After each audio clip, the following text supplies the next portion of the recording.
स्वाद मराठीमध्ये तुमचं मनपूर्वक स्वागत. आज आपण बघणार आहोत चमचमीत विदर्भ स्टाईल कच्चा चिवडा कसा बनवायचा. त्यासाठी कुरकुरीत मुरमुरे, त्यामध्ये थोडेसे पातळ पोहे, अगदी चिमूटभर हळद, भरपूर धने जिऱ्याची पूड, आवडीप्रमाणे लाल तिखट आणि हा मसाला घरात अवेलेबल असलेला कुठलाही काळा मसाला घ्या किंवा गोडा मसाला यामध्ये छान जातो. यामध्ये मीठ आणि भाजलेले शेंगदाणे आणि त्याचप्रमाणे फुटाणे. या कच्च्या चिवड्यामध्ये खरं तर हे भाजलेले अख्खे डाळे जातात, पण याऐवजी फुटाणे टाकले तरीही चालतात. आणि यामध्ये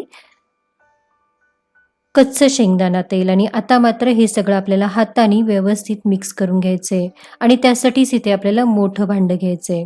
हाताने तुम्ही हे मसाले जितके व्यवस्थित मिक्स कराल तेवढी या चिवड्याची चव वाढते.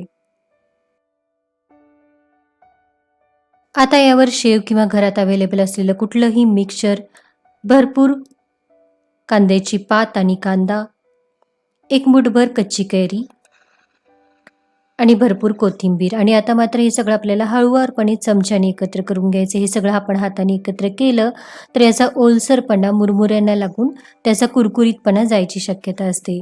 आणि तयार आहे आपला चमचमीत कच्चा चिवडा. उन्हाळ्यातल्या दुपारसाठी अगदी चमचमीत आणि टेस्टी असा पदार्थ.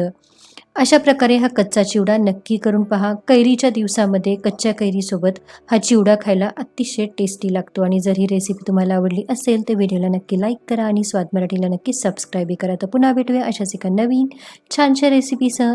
धन्यवाद.